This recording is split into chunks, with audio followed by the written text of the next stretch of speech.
Basically पांचों exercises में जो मकसद है वो ये है कि create worksheets and workbooks, navigate in worksheet and workbooks, format worksheet and workbooks, customising option और configure worksheets and workbook for distribution. सही है।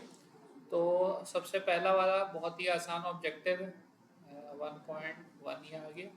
इसमें सिंपली क्या करना है कि आपने स्टार्ट स्क्रीन में किस तरीके से सेव करते हैं, किस तरीके से टेम्पलेट यूज़ करते हैं, सही है, किस तरीके से डेटा को आगे पीछे करते हैं, ये करते हैं। सबसे पहला क्या कह रहा है, from the start screen create a new workbook on the built in blank workbook template, save the document on a practice file folder as my blank dot XLS. तो आपके पास ये एक्सेल की फाइल आ गई। एक्सेल की file को आपने जो है ये लिया, ये ओपन कर लिया, और ओपन करने के बाद आपने इसे सेव एज किया। सेव एज करके आपने इसको हम डेस्कटॉप पे उसी उसमें सेव कर लेते हैं जहाँ पे हमने ये सारा काम कर रहे हैं। सही है। इसको जल्दी जल्दी करते हैं, दो लोग हैं, जो चीज़ जहाँ पे रोकना हो रोक के पूछ लीजिएगा। सही है। माई ब्लैंक, यही नाम था माई ब्लैंक डॉट एक्सएलएस। सही है। तो माई ब्लैंक डॉट एक्सएलएस, ये यहाँ पे डेस्कटॉप पे आके ये फोल्डर हमारा है ऑब्जेक्टिव 1 का। तो ऑब्जेक्टिव 1 की जगह ऑब्जेक्टिव, ये ऑब्जेक्टिव 1। सही है। ऑब्जेक्टिव 1 का माई ब्लैंक डॉट एक्सएलएस ये सेव हो गई। सही है। दूसरा ऑब्जेक्टिव ये क्या कह रहा है, दूसरा ये हमसे कह रहा है कि द ओपन वर्कबुक। अब ओपन वर्कबुक में आपने एक और वर्कबुक बनानी है फाइल में जाके। सही है। यहाँ पे हमारे पास टेम्पलेट्स आ रहे होते हैं, ये बैक स्क्रीन है। सही है। बैक स्क्रीन इसको कह रहे हैं। तो ये कह रहा है कि in the open word display the new page of the backstage view. New page में जाए और मॉर्गेज रिफाइनेंस कैलकुलेटर को इंस्टॉल करें और इसको सेव करें my calculator dot D O X से। सही है। तो अब हम आए यहाँ पे गए, न्यू में गए, न्यू में हमारे पास ये मुख्तलिफ टेम्पलेट्स आ गए। सही है। हमें जो है मॉर्गेज रिफाइनेंस का वो करना है। अब मॉर्गेज हो सकता है इसमें वो वाला टेम्पलेट ना हो, सर्च करेंगे, ये हमारे पास मॉर्गेज मॉर्गेज पेमेंट कैलकुलेशन वाला टेम्पलेट आ गया। इसको हमने क्या कर दिया, सिंपली ये क्रिएट कर दिया। और क्रिएट करने के बाद जो है हमने इसको भी कह रहे हैं कि सेव कर लें माई कैलकुलेटर। सेव एज किया और सेव एज ये वन ड्राइव में ऑब्जेक्टिव में अगेन दिस पीसी में जाके डेस्कटॉप में जाए, डेस्कटॉप में जहाँ भी आपने सेव करना हो वहाँ पे जाके ऑब्जेक्टिव में जाके माई कैलकुलेटर डॉट ये। सही है। इसको सेव आपने कर दिया। तीसरा ऑब्जेक्टिव ये क्या कह रहा है, बैक स्टेज ये है, बट बेसिकली बैक स्टेज ये बैक स्टेज है। सही है। जहाँ पे टेम्पलेट्स वगैरह न्यू वर्कबुक ये तमाम चीज़ें होती हैं। सही है। तो ये बैक स्टेज कहलाता है। अच्छा जी, अब आगे आ जाते हैं उससे। दूसरा है, अब ये है open Excel 1-1 workbook and do the following. Source data को लास्ट में ले जाएं। सही है। Last worksheet in the workbook. ये भी हम लास्ट क्लास में हमने जब थोड़ा सा एक्सेल को देखा था किस तरीके से वर्क करते हैं तो हमने देख लिया था। यहाँ पे हम डेस्कटॉप में ऑब्जेक्टिव 1 खोलते हैं, ऑब्जेक्टिव 1.1 एक्सेल के 1.1 खोलते हैं और एक्सेल के 1.1 को कह रहा है सोर्स डेटा को आखिर में। तो ये सिंपली यहाँ पे क्लिक किया और इसको माउस को ड्रैग करता हुआ मैं लेकर आ गया सिंपली लास्ट में। दूसरा तरीका क्या था, राइट क्लिक करके, सही है, मूव और कॉपी। मूव और कॉपी आपने जहाँ भी रखना है वहाँ पे आप इसको ले जाके रख सकते हैं। सही है। ये दो तरीके का आते हैं। ये वाला शीट को मूव कर देते हैं। क्या कह रहा है, शीट ये कह रहा है कि move the source data worksheet so it is the last worksheet in the workbook. सही है। वर्कबुक किसे कहते हैं, ये पूरी जो एक्सेल का जो खुला हुआ है ना ये पूरी वर्कबुक है। ये जो टैब्स हैं इनको हम शीट्स कहते हैं। सही है। तो ये कह रहा है वर्क पहले से उठा के आखिर में रख दो। तो क्या है, सिंपली यूँ रखा या आपने यूँ रख अपना यहाँ करके। दूसरा तरीका क्या, move copy, move to end. सही है। ये कर दिया। अच्छा जी, अपना तीसरा add a copy of the source data worksheet to my blank workbook. ये भी हम कर सकते हैं। ये सोर्स डेटा को हमने किसमें करना है, माई ब्लैंक वर्कबुक जो हमने बनाई थी ना, हम राइट क्लिक करेंगे, मूव और कॉपी करेंगे, यहाँ से टू द बुक है ना, ये टू द बुक, इसको हम करेंगे ड्रॉप डाउन और इसे माई ब्लैंक एक्सएलएस हमने सेव की हुई थी, शीट 1 किया और इसको क्रिएट कॉपी करेंगे तो ये यहाँ पे भी रहेगी और वहाँ भी आ जाएगी, और अगर क्रिएट कॉपी हटा देंगे तो यहाँ से हट के सिर्फ और सिर्फ वहाँ जाएगी। सही है, तो ये हमसे क्या कह रहा है, यहाँ से हटा के ये क्या कह रहा है, add a copy, add a copy है तो इसका मतलब हमें कॉपी ऐड करनी है, तो हमें यहाँ पे एक कॉपी रखनी है। सही है, और ये हमने ब्लैंक वर्कबुक में भी सेव कर ली। सही है, माई ब्लैंक वर्कबुक है और ये सोर्स डेटा आ गया। सही है, और सोर्स डेटा यहाँ पे भी मौजूद है। ये हो गया ऑब्जेक्टिव 1.1 का ऑलमोस्ट कंप्लीट। और क्या है, from the Excel one direct result, आपको ऊपर माई ब्लैंक में करना result, check your work, check your work आप खुद कर लीजिएगा, ये आपके पास फाइल जो है ना हो जाएगा। सही, ये हो गया, यहाँ तक हो गया complete. Save the Excel my work, my blank workbook को सेव करना है, माई ब्लैंक वर्कबुक को हमने सेव कर लिया, ऑलरेडी वो सेव थी ना। और अगर सेव नहीं करना तो उसका क्या है, Ctrl+S करके आप सेव कर सकते हैं। सही है, यहाँ पे आप इधर सेव, ये ऑलरेडी सेव्ड है, अगर सेव नहीं होती तो सेव का ऑप्शन आ रहा होता, और सेव एज कॉपी कर सकते हैं, तो इसकी एक और कॉपी सेव हो जाएगी। सही है, देखें यहाँ पे सेव्ड लिखा हुआ आ रहा है, मतलब पूरी फाइल जो है ऑलरेडी सेव्ड है। सही है, अगर इसमें मैं कुछ और ऐड कर देता हूँ तो फिर हमें इसको जो है ना सेव करना पड़ेगा। सही है,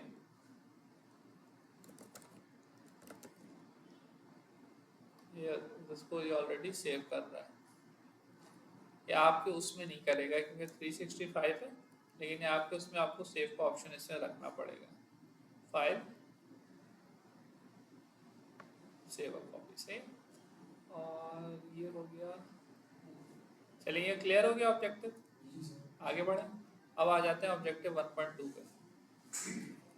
1.2 क्या कह रहा है, search the workbook for all instances of the work garden, confirm that the search result return from both worksheets. अब हम आ जाते हैं 1.2 पे।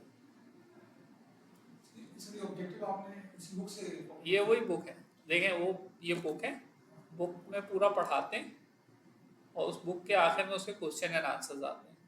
तो हम जो है ना उसके ऑब्जेक्टिव्स कर रहे हैं, ये तकरीबन 5 ऑब्जेक्टिव, बेसिकली 5 एक्सरसाइज है। 1.1 से पहले ना उन्होंने पूरा पढ़ाया हुआ है कि कैसे सेव करना है, क्या करना है। सही, तो मैंने किया ये कि हम क्वेश्चन सारे कर लेंगे। सही, तो उससे वो पिछला प्रीवियस चैप्टर पूरा एक तरीके से यूटिलाइज हो जाएगा। सही है, तो ये वाला सीन है। फिर आप लोग बुक को गो थ्रू फिर भी करते रहिएगा, कोई चीज़ अगर मिस होती है, कुछ होता है तो आप मुझसे पूछ लीजिएगा। अच्छा जी, दूसरा जो है टॉपिक क्या है, दूसरा है ओपन द एक्सेल वर्क, ये खोलिए, search the workbook for all instances of the work garden, हमें गार्डन सर्च करना है। सही है, अब confirm that the search result return from both worksheets. अब यहाँ पे आए, 1.1 को तो मैं बंद कर देता हूँ, 1.2 खुला हुआ है। सही, मैंने यहाँ पे एक हमने बताया था सर्च एंड फाइंड है, Ctrl+F करेंगे तो आपके पास फाइंड एंड रिप्लेस का ऑप्शन आ जाएगा। क्या करेंगे? Ctrl+F, ये लिखते रहा करो। सही है, क्योंकि आप लिखोगे नहीं तो सब दिमाग से निकल जाएगा।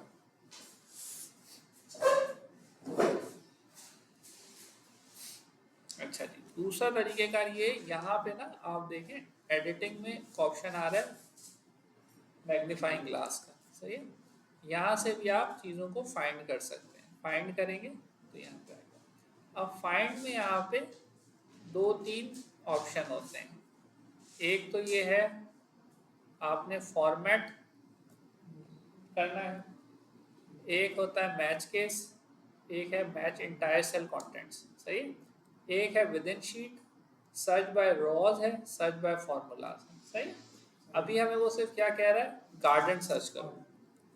सही है, दूसरा वो क्या कह रहा है कि with in the workbook selection, मतलब वर्कबुक क्या होती है, पूरी एक्सेल फाइल जिसमें तमाम वर्कशीट्स आती हैं, तो मैं क्या करूँगा, वर्कशीट को वर्कबुक कर दूंगा। अब यहाँ पे अगर जैसे ही मैं फाइंड ऑल करूँगा ना, या तो मैं फाइंड नेक्स्ट कर सकता हूँ, तो मेरे पास जहाँ जहाँ वर्क गार्डन है वो आता रहेगा, सही है, जहाँ जहाँ। दूसरा काम जब मैं फाइंड ऑल करता हूँ तो मेरे पास ये नीचे पूरा का पूरा जहाँ जहाँ वर्क गार्डन आया है वो पॉपुलेट होकर आ जाता है, सही है। दूसरा फर्दर ऑन मिसाल के तौर पे ये वाला जो है आपके पास सेल आ रहे हैं, सही है, ये शीट आ रही है, प्रोडक्ट लिस्ट के अंदर गार्डन इतनी दफ़ा आया है, सही है, और एम्प्लॉयज में इतनी दफ़ा आया है, सही। अब अगर मैं इसको फॉर्मेट चेंज करना चाहूँ तो मैं फॉर्मेट भी चेंज करता हूँ। मिसाल के तौर पे अगर मैं इसे बिल्कुल आ जाइए, आपकी पहली क्लास है, चले आ जाए। अच्छा, अब अगर मैं इसको नंबर करता हूँ ना और ओके करता हूँ, तो अब ये क्या कह रहे हैं, वालेकुम सलाम, चले आ जाए। देखिए अब इसको क्लास का टाइम 3:30 बजे है, सही है, तो ज़रा कोशिश करें टाइम पे आ जाएंगे, मैं 3:30 बजे स्टार्ट हो जाऊँगा, आ जाइए। ग्राफिक नहीं है, ग्राफिक्स वाले आए हो आप लोग, सॉरी आप लोग गलत आए, आप लोग ये एक्सेल फाइल की क्लास है, मुझे नहीं पता, सॉरी।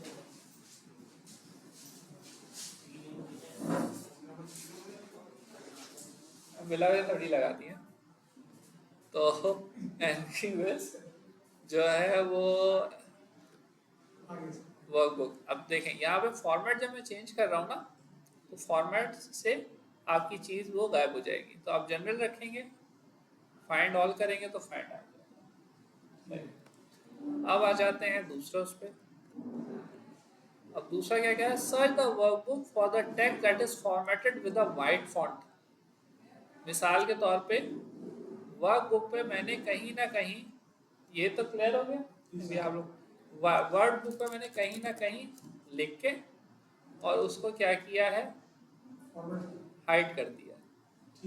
अब मुझे ढूंढना है कि वाइट फॉन्ट किधर है, सही है, तो इसको जो है तरीकेकार क्या है, फाइंड, गो टू स्पेशल्स और ये नोट्स का ऑप्शन, सही है।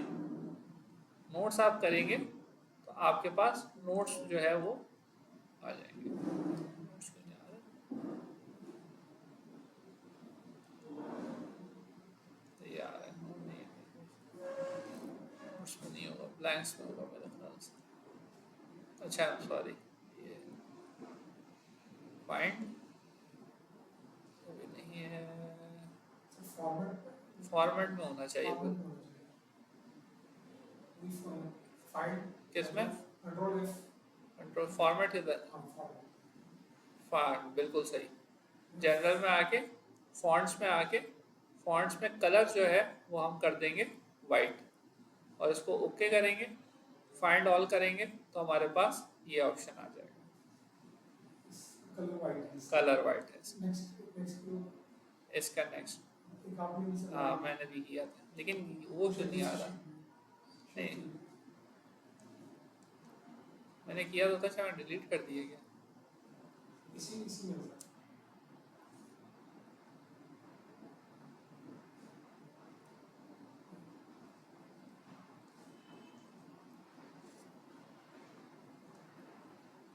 ये रहा, एक तो नहीं आ रहा, ये शीट चेंज है। अच्छा चलें, खैर ये हो गया। यहाँ पे आके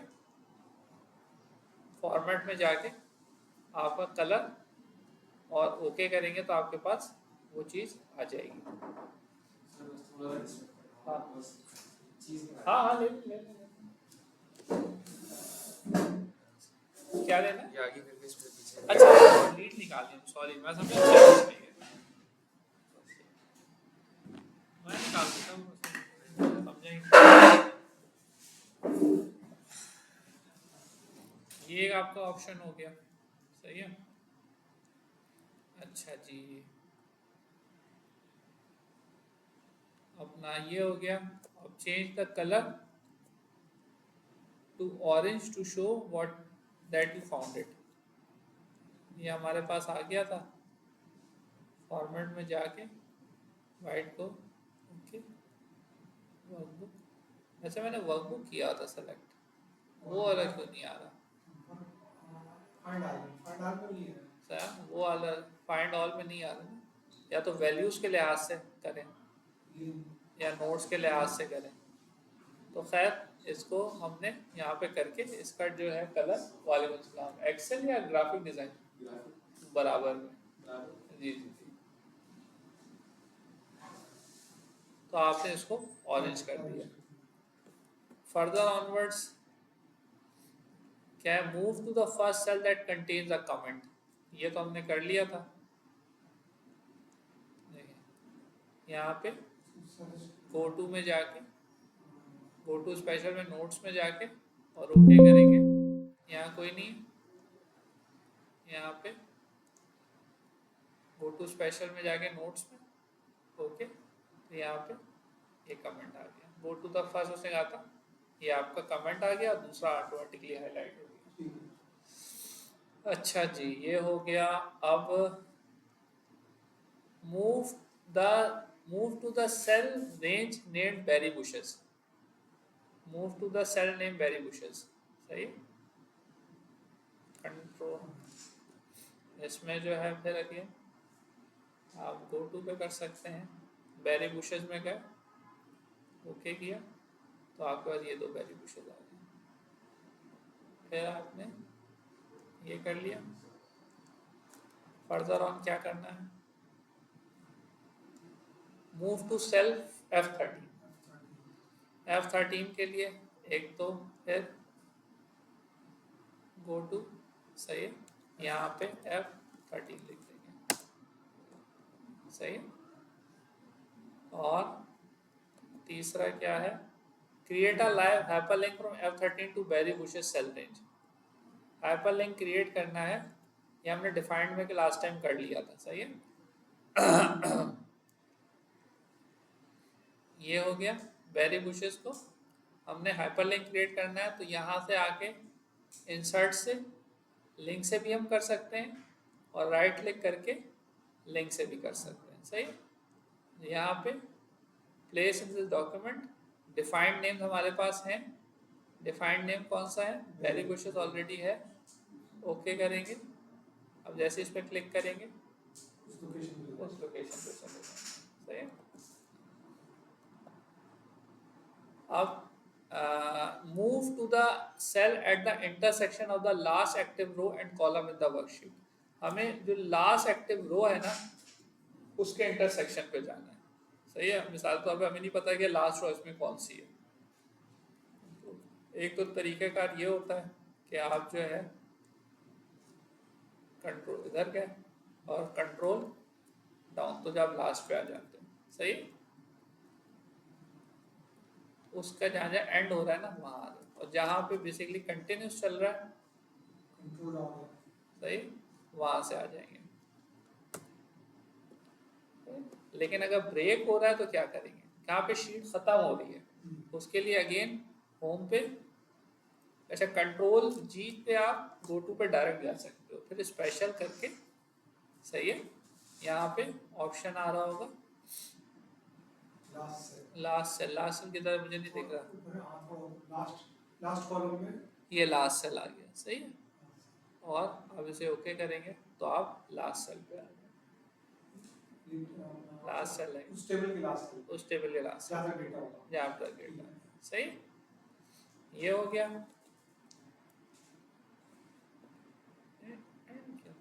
दूसरी फाइल यूज की होगी, कंट्रोल कंट्रोल जी और स्पेशल्स लास्ट सेल एंड, पता नहीं मैंने ख्याल से चीज़ तो खैर वही है, कंट्रोल जी स्पेशल और आप लास्ट सेल पे आ गए, ओके, सही है। अच्छा जी, सॉरी कहाँ गया, ये हो गया, इन यहाँ तक हो गया। फिर in cell C12 enter a hyperlink to the, अब यह display the employ worksheet do the following, C12 में जाके एडवेंचर वर्क्स में जाएं, ओ सॉरी C12 में जाके जो है ये जो है वो हाइपरलिंक क्रिएट करें www.adventureworks.com, तो यहीं से मैं इसको कॉपी कर लेता हूँ, एम्प्लॉय सेक्शन में जाता हूँ, C12 कौन सा है, C12 सिएरा और 12 येरा, सही है। सही। अब इधर अगेन इंसर्ट में जाऊंगा मैं और हाइपरलिंक क्रिएट करूंगा। हाइपरलिंक में अब क्या है, मुझे existing file of web pages, address में यहाँ पे क्या दूंगा, इसका adventureworld.com, और इसको मैं ओके करूंगा और इस पर क्लिक करूंगा तो मैं उस वेबसाइट पे चला जाऊँ। सही। अच्छा जी, अब आ जाते हैं हम इसके अलावा,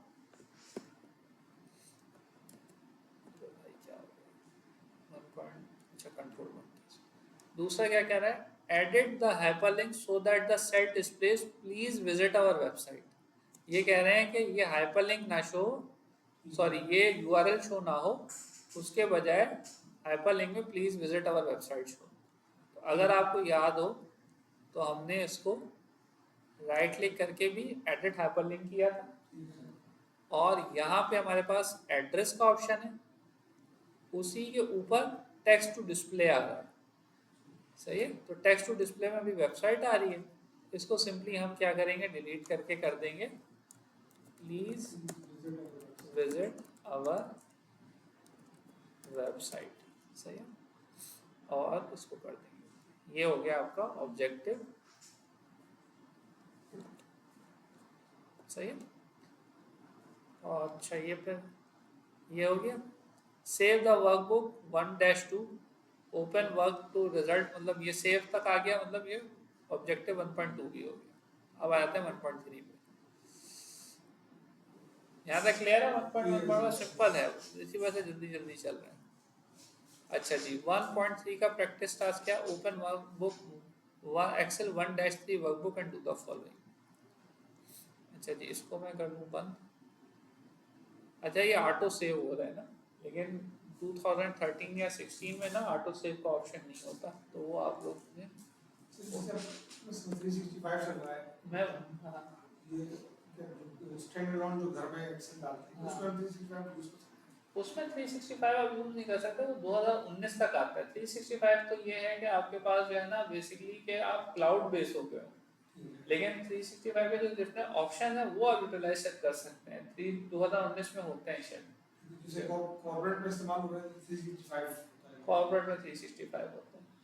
अच्छा मैंने घर पे जो है ना वो 2010 डाला हुआ, हाँ वो भी काम चल जाता है। इसमें सब अपना YouTube पे ना सारे कुछ फंक्शन ऐसे हैं जो सिर्फ उसमें नहीं चल रहा, जैसे एक्स लुकअप नहीं चलेगा आपको, एक्स लुकअप 365 पे चलेगा या लेटेस्ट वर्जन पे चलेगा, लेकिन वो एक दो ऑप्शन है। बहुत सारे ऐसे फंक्शन हैं जो 365 पे, जैसे डेट में फंक्शन है हाँ वो 365 पे वो बिल्कुल फंक्शन है, लेकिन उसका वर्क अराउंड भी है। अगर आप लेट सपोज, मुझे तो एक्स लुकअप का था और एक दो और थे ना, इस ब्लैंक करके तमाम चीज़ें ऑप्शन करके, लेकिन उसका कोई ना कोई मुश्किल तरीका है 2010 में या 2019 में। हम लोग तो 2016 कर रहे हैं तो 16, लेकिन एक्स लुकअप वो तमाम चीज़ें जो है ना वो हम कर लेंगे। आप 365 यूज़ करते हैं? 365 ऑफिस वाले में, घर हाँ में जो है ना वो घर में कौन सा है? 2013 2013। मैं 2019 करना चाह रहा हूँ, 2019 इनके पास हुआ है, तो आप लोग यूएसबी लेकर आए तो यहाँ से कॉपी करके ले जाएं, ये कर सकते हैं। ठीक है। अच्छा जी, Excel workbook and open the Excel workbook dash change the each of the worksheet to a different color from the theme color palette। Worksheet के जो वो हैं टैब्स, उनके कलर चेंज करने हैं, बेसिकली थीम्स चेंज करनी है।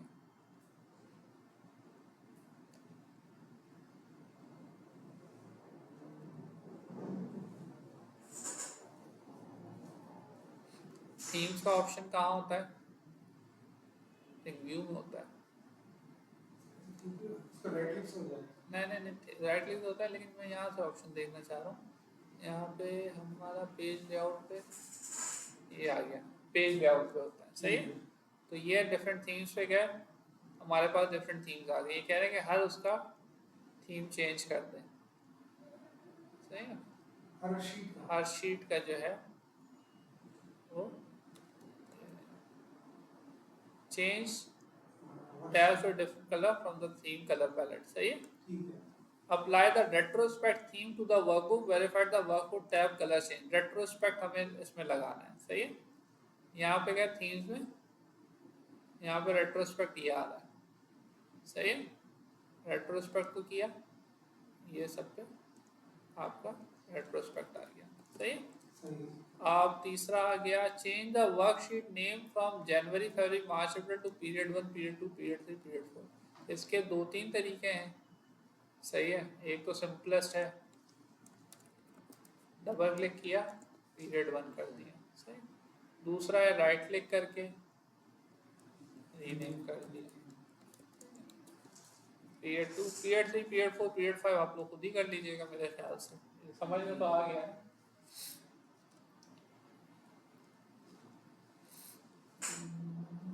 फॉर्मेट में रीनेम शीट यहाँ से भी है. ये 3 ऑप्शन हमने कर लिए. फॉर्मेट में जाके रीनेम शीट, डबल क्लिक करके, सही है, राइट क्लिक करके. सही. अच्छा जी. अच्छा ये हो गया. Display period 1 worksheet do the following. Delete column A and raw 2.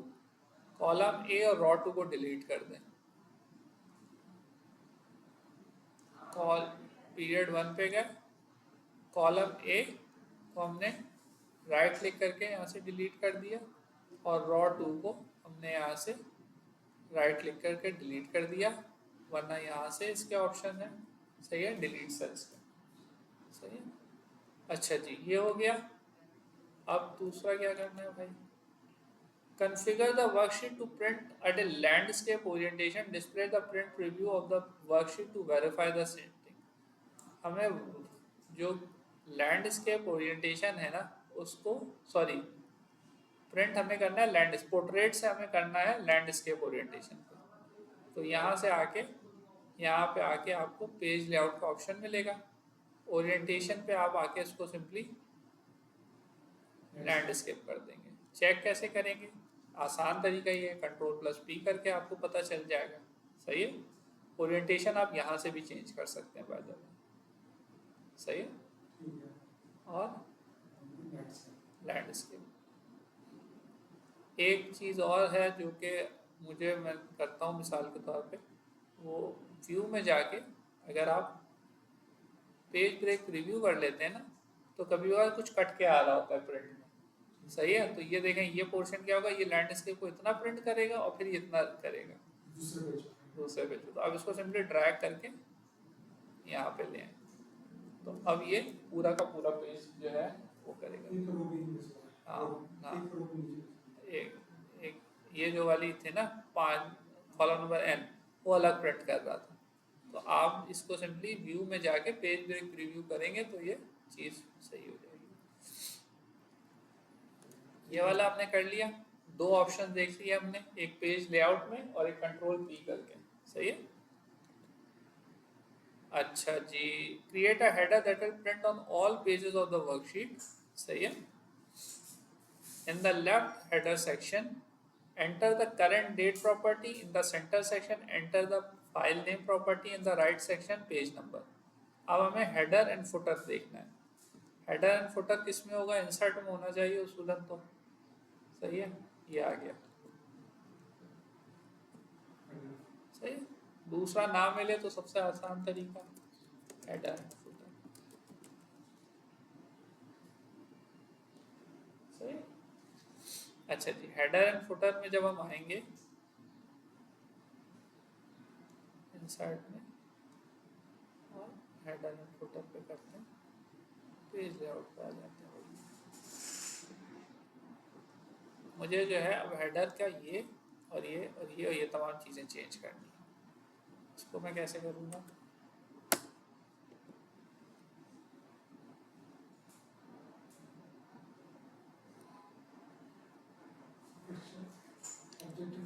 तो ऑब्जेक्टिव ये है, ये कह रहा है configure the worksheet to print. ये तो हो गया. Sorry. Create a header that will print on all pages of the worksheet. सही है.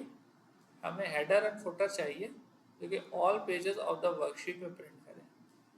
तो इसको पहले तो मैं यहाँ से print area clear print area कर देता हूँ। साइज ओरिएंटेशन तो सही है, मैं चाह रहा हूँ header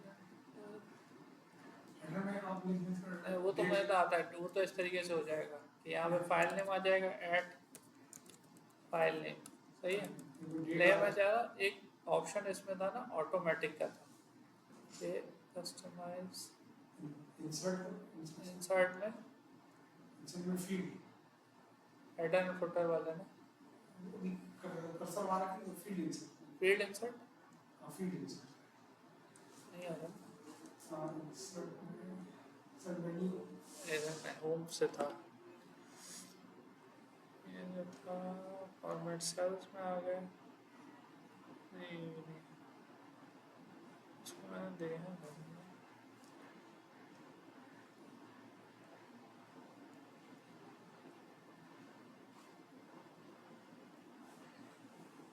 print titles background print area orientation margins,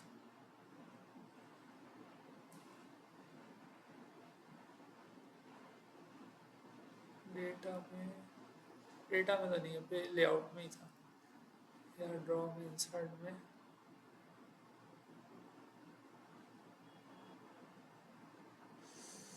option के जरिए इसको हेडर एंड फुटर देख लेते हैं। Header and footer in Excel, ये तो नहीं है, फिर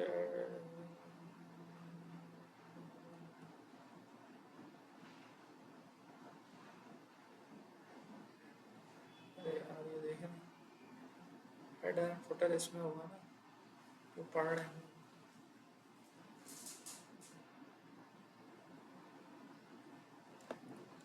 ये ऑप्शन है पेज सेटअप में,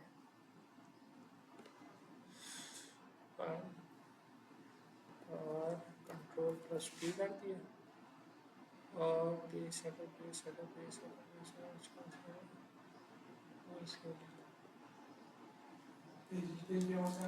पेज सेटअप में होना चाहिए, पेज सेटअप है किधर ये रहा, लेकिन ये पेज लेआउट में पेज सेटअप किधर है दिख रहा है आपको?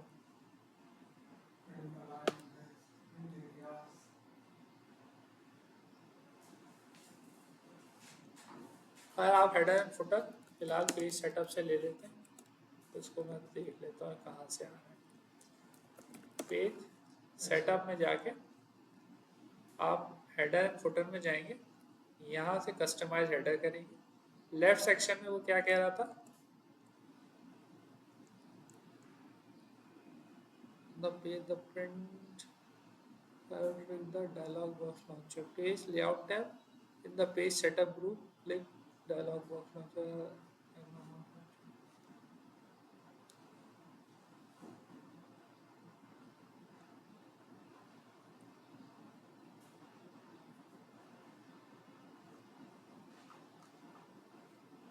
1.3 पे था ना या 1.2 पे थे? अच्छा ये कह रहा है create a header that will print on all pages of the worksheet, enter the current date in the center section, in the center section file property है, लेफ्ट पे डेट है और राइट पे पेज नंबर है, सही है। तो यहाँ पे हमें जो है वो डेट चाहिए, तो यहाँ सिंपल हमने डेट डाल दी, यहाँ पे हमें फाइल नेम चाहिए, सॉरी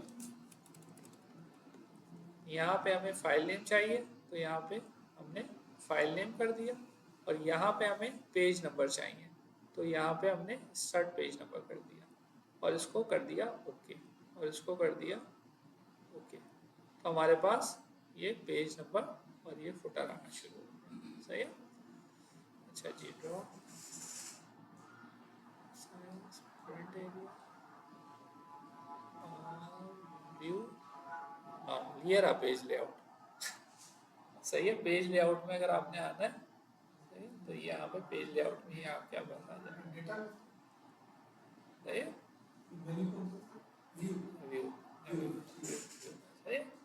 ये आपके पास आ गया। अब इसको नॉर्मल कर दिया आपने, हमारे पास अब जब हम Ctrl+P करेंगे तो हमारे पास ये ऑप्शन सारे आ रहे हैं। व्यू में आपका पेज लेआउट का ऑप्शन आ गया।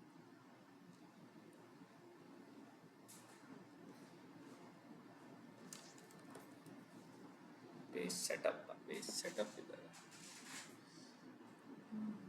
ये पेज लेआउट में पेज सेटअप। चलिए ये जी हो गया। अब अगर हमें दूसरा सवाल है, create a header that will print on all pages of the worksheet. In the left header section, create the current date property. In the right section, file name property. And ये तो कर लिया ये सर। तो हो गया sir. Change the center section of the header to display the name of the worksheet instead of the workbook. सही है। हमें जो है वर्कबुक के बजाय वर्कशीट का अगर नाम चाहिए तो हम क्या करेंगे? सही है? अच्छा, इसके लिए पेज सेटअप में क्या, इसको अगर अगर आपको ये भी एक है, अगर आपको बार बार मिल नहीं रहा ना, जैसे मुझे नहीं मिल रहा आज पेज सेटअप, तो राइट क्लिक किया और इसको मैंने क्या कर दिया, add to quick access tool bar, तो ये पेज सेटअप यहाँ पे आ गया। ठीक है। सही है। अब मैं यहाँ पे क्लिक करूँगा तो ये पेज सेटअप आ गया। मार्जिन में गया मैं, अब ये कह रहे हैं कि कस्टमाइज करूँ हेडर को कि मेरे पास वर्कबुक का नाम आए। सही है। तो मेरे पास यहाँ सॉरी शीट का नाम है वर्कबुक के बजाय। सही, तो यहाँ पे मेरे पास इंसर्ट शीट नेम आ जाएगा। ओके करूँगा, ओके, यहाँ से पीरियड बन गया। अब अगर मुझे लेट सपोज एक चीज़ थी जो इसमें नहीं है, वो ये थी कि अगर मैं हर फाइल का एक साथ नाम चेंज करना चाह रहा हूँ तो सिंपली शिफ्ट दबा के ये और ये सारे सेलेक्ट हो गए। क्विक एक्सेस टूल बार से पेज सेटअप किया मैंने और हेडर एंड फुटर में जाके कस्टमाइज हेडर में यहाँ पे मैंने टैप कर दिया। सही है। और ओके किया और ओके किया तो हर फाइल का जो है वो फिर नाम ऑटोमेटिकली अपडेट हो जाएगा। ये हेडर हर शीट पे अप्लाई हो जाएगा। हर हेडर हर शीट पर अप्लाई। सही है। पहले क्या होता है, एक शीट पर एक अप्लाई। शीट पे हुआ। सही है। अब हर शीट पे अगर मैं व्यू में जाऊँ तो व्यू में पेज लेआउट देखता हूँ तो मेरे पास पीरियड सही है। इसमें जाता हूँ पेज लेआउट चेक करता हूँ तो सितंबर। सही है। तो ये हो गया 1.3। अच्छा जी, हो गया। अब change the entire section of the header display the name of the version instead of the workbook, ये तो पढ़ लिया ना। ये हो गया। हाँ, resize column DOA to fit the entire content. अच्छा जी, डी से लेके ओ तक को जो है हमने रीसाइज करना है।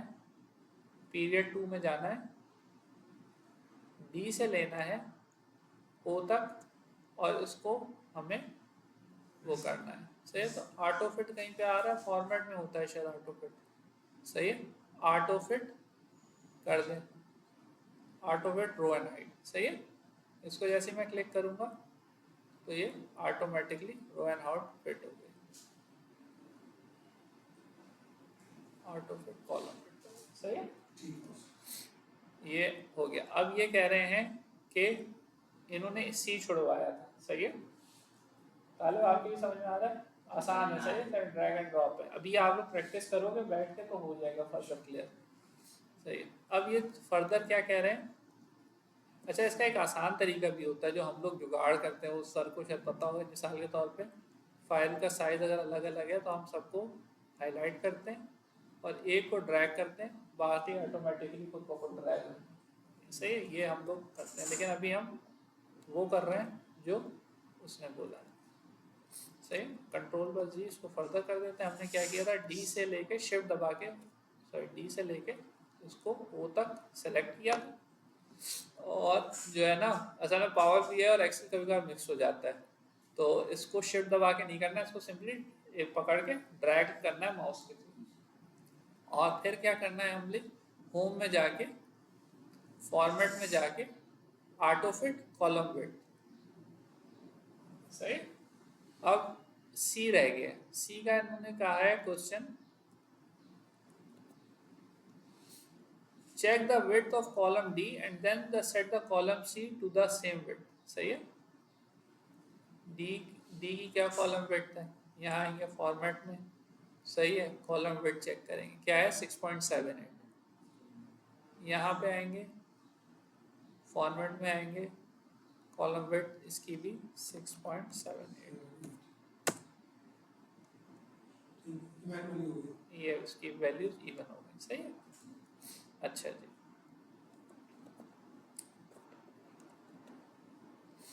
Resize the column DOA to check the column width D to entire, ये हो गया। अब 1.4 पे आ जाते हैं।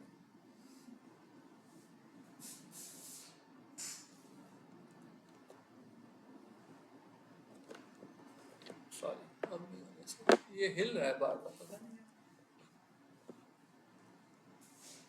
अच्छा जी, ये क्या है? Hide column A and row 3 the ID inventory पहले एंड डेटा सोर्सेज।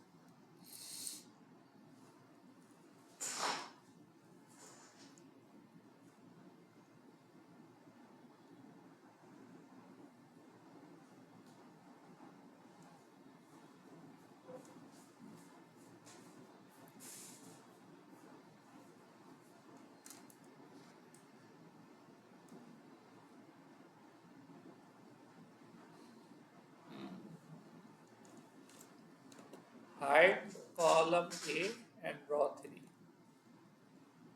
देखिए, हाइड करने का सबसे आसान तरीका वही है, राइट क्लिक किया और हाइड कर दिया। सही। दूसरा तरीका क्या हो सकता है? फॉर्मेट में होगा मेरा जहाँ तक ख्याल है। फॉर्मेट में शो हो रहा है? नहीं, फॉर्मेट में नहीं है। इसको फिर शो का होना चाहिए।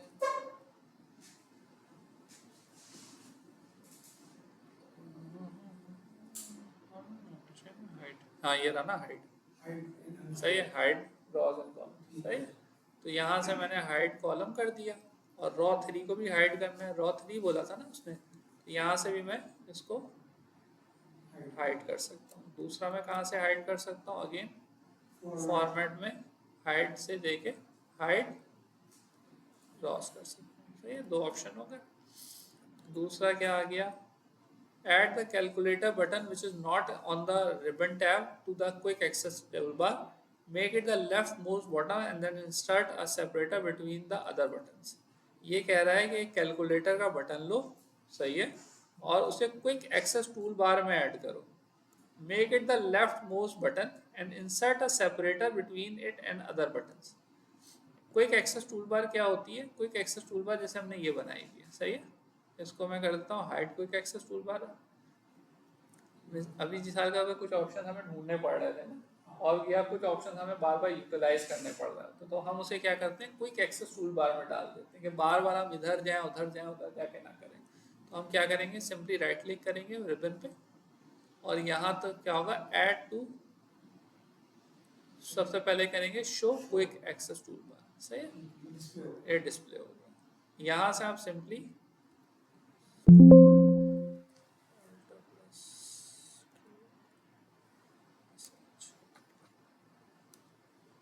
क्विक एक्सेस टूल बार की एक अच्छी बात यह है कि अगर आप ऑल्टर करें ना, तो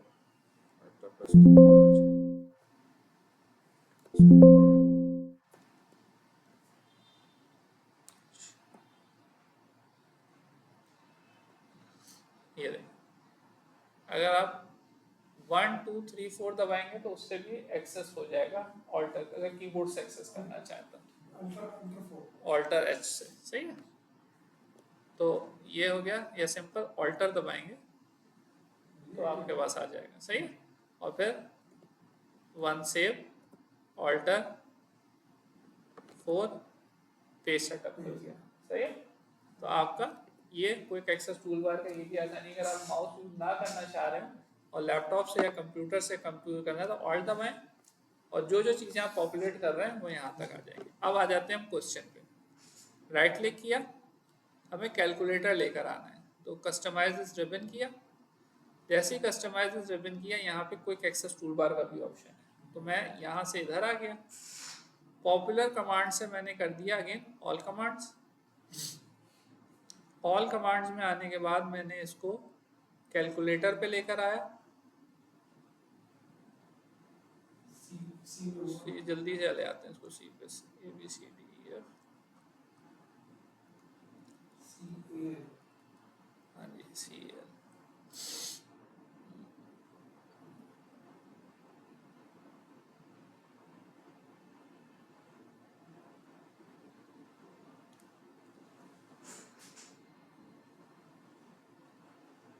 सही, ये कैलकुलेटर आ गया, इसको मैंने किया ऐड, सही है। फर्दर ऑनवर्ड्स ये क्या कह रहे हैं कि सबसे आखिर में, सबसे आखिर में तो है, लेकिन लेट सपोज ये अगर ऊपर होता या नीचे होता तो मैं इन बटन से इसको ऊपर नीचे कर सकता था, सही है। अभी अब ये कह रहे हैं कि एक सेपरेटर हो, सही है। तो यहाँ पे सबसे ऊपर एक सेपरेटर का भी ऑप्शन होता है, इसको मैंने हाईलाइट किया और ऐड किया और इसको मैंने मूव कर दिया और ओके किया, तो यहाँ पे मेरे पास एक कैलकुलेटर का ऑप्शन आ गया। क्लियर है? कस्टम आ रहा है। इसका नाम चेंज कर सकते हैं, कोई मसला नहीं है। ये इसको राइट क्लिक किया, customise this ribbon, quick access tool bar, इसको कस्टम किया, राइट क्लिक किया, इसको नाम क्यों नहीं चेंज हो रहा है, ये तो रिमूव हो गया।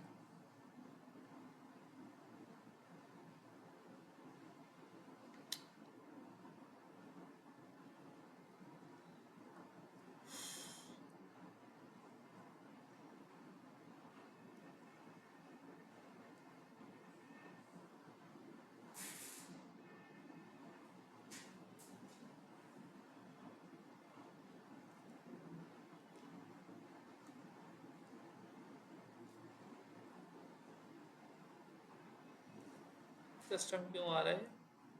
हाँ तो सही है ये कैलकुलेटर।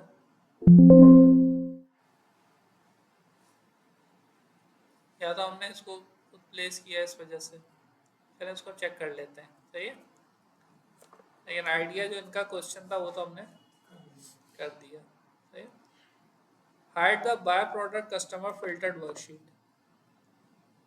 राइट क्लिक किया, हाइड कर दिया, इसमें मेरा ख्याल तो कोई साइंस नहीं है, एक परमिशन छोड़ दो, है? एक टास्क छोड़ दो। एक टास्क छोड़ दिया, हाइड द, ये क्या ना, इसके ऊपर अच्छा सब बार छोड़ दिया, sorry. Create a quick Excel for only current workbook. Add the insert combo chart, insert picture, insert table buttons. Then display the quick access toolbar. Quick access toolbar for only the current workbook. सही है. Add the insert combo chart, insert picture. हमने जो है इसके लिए customise quick access toolbar है, सही है। और यहाँ पे हमारे पास ऑप्शन आ रहा होता है for all documents for Excel, ये सही है। अब मैं इसमें जो जो ऐड करूँगा ना वो सिर्फ इस वर्कबुक में रहेगा, जो सेलेक्ट करूँगा वो सिर्फ इस वर्कबुक में रहेगा और किसी वर्कबुक में नहीं जाएगा, बस ये वाला ऑप्शन है। एक्सेल 1.1 में रहेगा। अब उसमें हमने क्या कहा है, इंसर्ट कॉम्बो चार्ट, इसमें हम कॉम्बो चार्ट ढूंढ लेते हैं।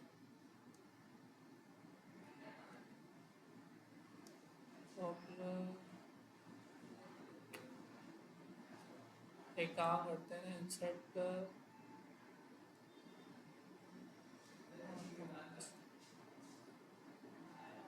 ये आप लोग खुद ही प्रैक्टिस में कर लीजिएगा, एक मैं दो करके दिखा देता हूँ। ऊपर से कर देंगे सर्च बार से, सर्च बार की तरह सर्च बार में लिखेंगे कॉम्बो चार्ट ना, नहीं, ऑल कमांड में सर्च बार है ही नहीं ना इसमें, सबसे टॉप पे जो सर्च बार इधर सर, इससे भी टॉप है, इस विंडो से बाहर। ये हाँ, नहीं इसमें नहीं सर्च कर सकते ना हम तो। अच्छा आप चाह, लेकिन मुझे जो है ना बेसिकली इधर ही से ऐड करना है ना।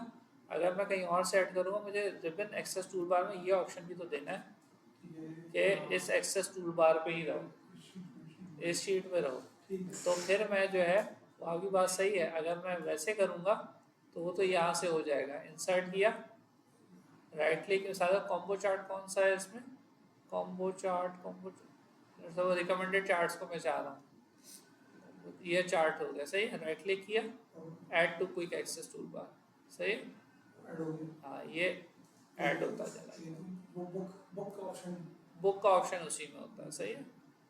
तो ये वाला जो है आपने वो कर, सही। अच्छा जी, ये हो गया। तालिब भाई आपके समझ में आ रहा है? अच्छा, फ्रीज रॉज 1 to 9 अब ये वाला, अच्छा ये वाला तो कर लिया था, hide by product customer filtered worksheet, सही। अब ये कह रहा है फ्रीज रॉ 1 से 9 so that when you scroll the rest of the worksheet the rows are always visible. ये हम लोग बहुत दफ़ा करते हैं। इसको राइट क्लिक किया, इसको हमने हाइड यहाँ से कर दिया। अब ये कह रहा है 1 से लेके 9 तक को फ्रीज कर दो। हम कहाँ जाएंगे, व्यू में जाएंगे, फ्रीज पेन में जाएंगे और यहाँ से फ्रीज कर देंगे। अब जब हम मूव करेंगे तो ऊपर की 9 रोज जो है फ्रीज नहीं है, सही, क्लियर है। सही। इसको कर दिया फ्रीज। दूसरा ये कह रहे हैं कि विंडोज को स्प्लिट कर दो ताकि ये वाला हो गया, जी sir. split the worksheet so that you can display raw and one in the top window and scroll the budget data in the bottom window। दो विंडो में तोड़ दें, सही है। तो दो विंडो में कैसे तोड़ेंगे, यहाँ पे लाके, यहाँ पे व्यू में ही ऑप्शन होता है स्प्लिट का, सही है। जैसे आप इसे स्प्लिट करेंगे ये दो विंडो में स्प्लिट हो गई, एक ये विंडो, सही है, और एक ये विंडो। लेकिन ये कह रहा है विंडो 1 को आप एज इट इज रखो और विंडो 2 को, सॉरी विंडो 1 को एज इट इज रखो, 2 को मूव करते रहो, सही। इसमें डेटा इनपुट होगा वो आएगा दोनों में आना चाहिए, फिर हटा देंगे, सही। 44 इधर आ गया ना, ऐसा गलती कर दी ना मैंने, इसको देखो ऊपर करता हूँ, ये ऊपर लाया मैं, सही दोनों। अच्छा जी, ये हो गया। Attach keyword tag spending saving spending, ये इससे ऊपर वाला हो गया था। Split the worksheet so that display, ये हो गया था। Attach the keyword tag spending and saving to the workbook. अब इसका मकसद क्या होता है, इसका मकसद ये होता है कि आप जो है वो मिसाल के तौर पे कभी आप सर्च कर रहे हो ना, जैसे वेबसाइट पे आप सर्च करते हो तो आप लोग टैग्स देते हो कि इस टैग से रिलेटेड जितना भी डेटा है हमारे पास आ जाए मौजूद। वैसे ही आप अपनी फाइल को टैग्स देते हो कि अगर मैं स्पेंडिंग और सेविंग लिखूं तो इस टैग से रिलेटेड जितना भी फाइल हो वो हमारे पास आ जाए। अब उसको कैसे करते हैं, फाइल में जाते हैं, ऑप्शन में जाते हैं और यहाँ पे हमारे पास ऑप्शन होना चाहिए टैग्स का, जनरल दिया, फाइल, अकाउंट, ऑप्शन, अकाउंट में जाके देखें प्रॉपर्टीज,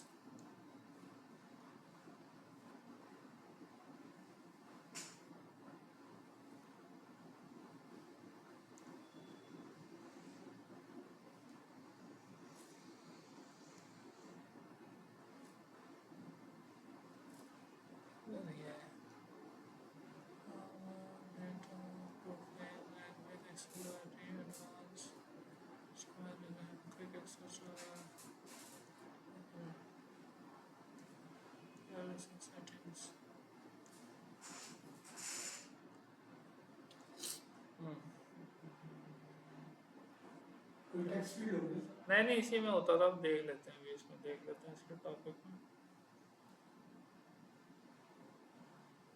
ये रहा ना, प्रॉपर्टीज कैसे जाते हैं, modified document properties before distributing on the info page to set info page backstage. File में गए, इन्फो में गए, ये आ गया, सही है। बेसिकली वो किसी वजह से ना अगर कोई चीज़ मिस हो जाए तो आप जाके उसकी उसमें देख लें। तो फाइल में जाएंगे, इन्फो में जाएंगे, इन्फो में यहाँ पे टैग्स हैं, टैग्स में हमने क्या लिखना है, स्पेंडिंग्स और सेविंग्स, सही। अब आप स्पेंडिंग और सेविंग पर जब आप सर्च करेंगे ना एक्सेल फाइल, तो जिस फाइल पे ये टैग होगा वो आ जाएगा। टाइटल भी आप चेंज कर सकते हैं, कैटेगरी भी डाल सकते हैं। तो ये बेसिकली समझ लो मेटा टैग्स होते हैं, सब कहते हैं, तो ये आपके आ जाएंगे। अच्छा जी, ये क्या हो गया? Display the monthly budget worksheet in the page layout view. सही है, मंथली बजट शीट को पहले हमने ऐसे किया। अच्छा, मंथली बजट शीट को हम गए पेज लेआउट व्यू में गए, स्प्लिट ख़त्म कर देते हैं। सही है, ये हमने कर दिया। Display the my monthly budget worksheet in the page layout view. Select the projected monthly income section of the worksheet and zoom in to display only the selected cells. इसको हमने किया। सही है, और इसको कर दिया जूम टू सिलेक्शन। बस तो सिंपल था।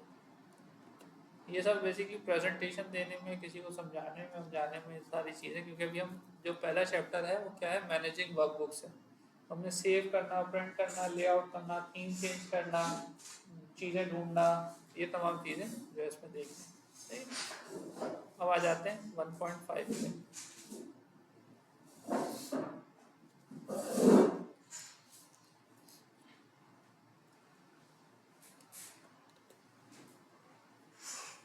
Over on the cells category, set the print area so that cell 1 से C42 print।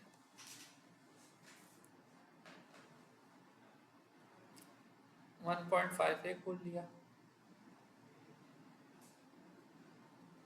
सही है, ये कह रहे हैं कि पहले ऑप्शन में, इसको तो बंद कर दूं,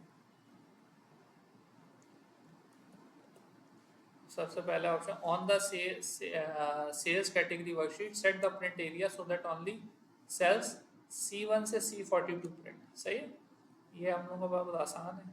C1 से C42 हमने सेलेक्ट कर लिया और प्रिंट सिलेक्शन कर दिया, Ctrl+P करेंगे। सही है, print active sheet, print selection. सही है, हाँ सी ये जी क्वेश्चन में क्या हुआ, ये था ना A1 से ना, A1 से C42, A1 से C42 तो फिर और आसान है। A1 से C42 तो पूरी फाइल हो गई, A1 C42। सही है, पूरा टेबल हो गया, और इसको Ctrl+ कर दिया, ये आपका पूरा हो गया। सही, प्रिंट सिलेक्शन हो गया।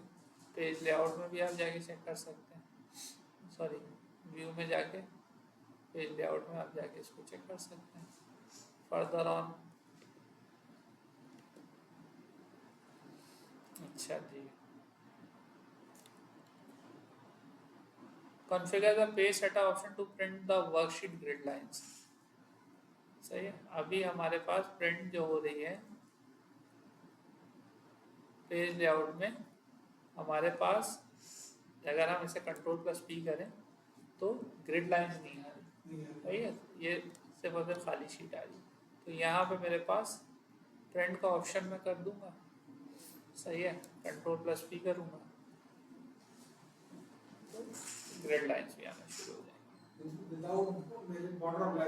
Without border. अगर बॉर्डर चाहिए, अगर व्यू से भी हटाना है तो व्यू से भी हटिए, और व्यू में रखना है और प्रिंट में भी रखना है तो ग्रिड लाइन डालनी है। सही है, अच्छा जी, ये हो गया। Display the print preview to check your settings. Ctrl+P से प्रिंट प्रीव्यू आ जाता है। सही है, ये आपका प्रिंट प्रीव्यू आ गया। फाइल से भी मेरा ख्याल है कंट्रोल पे प्रिंट आ जाता था, अब नहीं आता, ये रहा। सही है,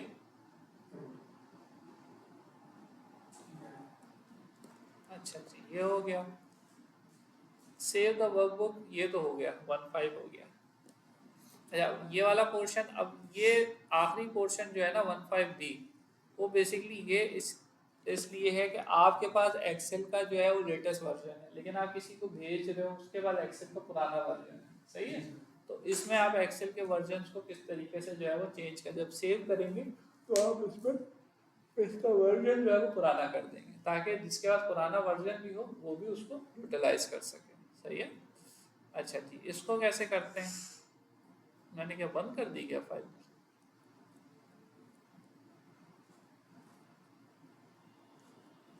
फाइल मैंने ज़्यादा बंद कर दी मैंने। चलें एनीवेज इधर आ जाते हैं और इसको पावर भी है ना, और पावर भी है में एमओएस।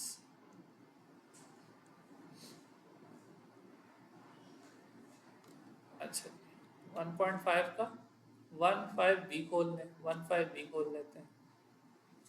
15B खोल लिया हमने, सॉरी। अच्छा जी 15B में क्या करना है, एनेबल मैक्रोज। इसमें फाइल में जाके ऑप्शन में जाके सही है, एनेबल ट्रस्ट सेंटर सेटिंग होता है, सही है। मैक्रो सेटिंग्स में गए, एनेबल मैक्रो कर दिया, सही है। और एनेबल एक्सेल 4.1 VB रोजाना कर, सही है। अगर आपकी फाइल वरना ये आमतौर पे इधर लगा हुआ होता है, सही है। आप डिसेबल इसको एनेबल कर दिया, इसको नहीं। फिर से बता दूँ कहाँ से किया, ट्रस्ट सेंटर में जाके, ट्रस्ट सेंटर सेटिंग में जाके इसको जैसे ही ओके कर दें, इसे ओके कर दें, पहला ऑप्शन हो गया आपका। और इसके बाद जो है save a copy of the workbook with the file name MOS compatible in the file format that can be viewed and worked on by colleague who is using Excel 2003, सही है। तो 2003 में जब आप करेंगे तो बहुत सारे फीचर जो होंगे जैसे आप कहते हैं कि इनकम्पेटेबल होंगे तो वो आ जाएंगे। सेव अ कॉपी किया, इसको किया 97 to 2003, इसको किया MOS compatible, MOS compatible, और इसको जो है मैंने सेव कर लिया। तो ये जितने भी जो इसमें हैं फार्मूलाज और तमाम चीज़ें वो मेरे पास आ जाएंगी कि ये चीज़ें जो है ना, some formula reference table that are not supported so select formula, these references will be converted to cell references, location, sales revenue, sales volume, ये तमाम चीज़ें जो है ना वो इसने ऑटोमेटिकली सेल रेफरेंसेस में चेंज कर दी। आखिरी ऑप्शन जो है वो ये है कि MS compatible फाइल नेम को एक टेम्पलेट में कन्वर्ट कर दें that supports macros and can be used as a base of other similar workbooks in the future. आपने जो बनाया है ना वर्कबुक, सही है, अगर उसको आगे टेम्पलेट में कन्वर्ट करना है तो भी कर दें, तो फिर अगेन इसको जो है ना मैक्रो एनेबल टेम्पलेट में हम कन्वर्ट कर देंगे। सेव एज, अब आप देखें जब हम 2003 में कर लिए ना तो यहाँ पर ऑप्शन भी चेंज होगा। पहले सेव एज कॉपी, ये सेव और सेव एज का ऑप्शन नहीं आ रहा था। अब इसको हम कर देते हैं मैक्रो इनेबल टेम्पलेट में, और इसको कर देते हैं, इसका क्या नाम रखना था, MOS टेम्पलेट, MOS टेम्पलेट, सही। इसको कर दिया हमने सेव, ये MOS टेम्पलेट में सेव हो गया। अब अगर हम इसकी फाइल में जाके देखें डेस्कटॉप में, ऑब्जेक्टिव्स में,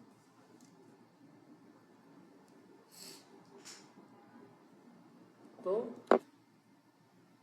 आप देखेंगे MOS कंपैटिबल का शेप अलग है, MOS टेम्पलेट का शेप अलग है, सही है। और जो दूसरी एक्सेल फाइल्स हैं उनका शेप अलग है, आइकन भी अलग।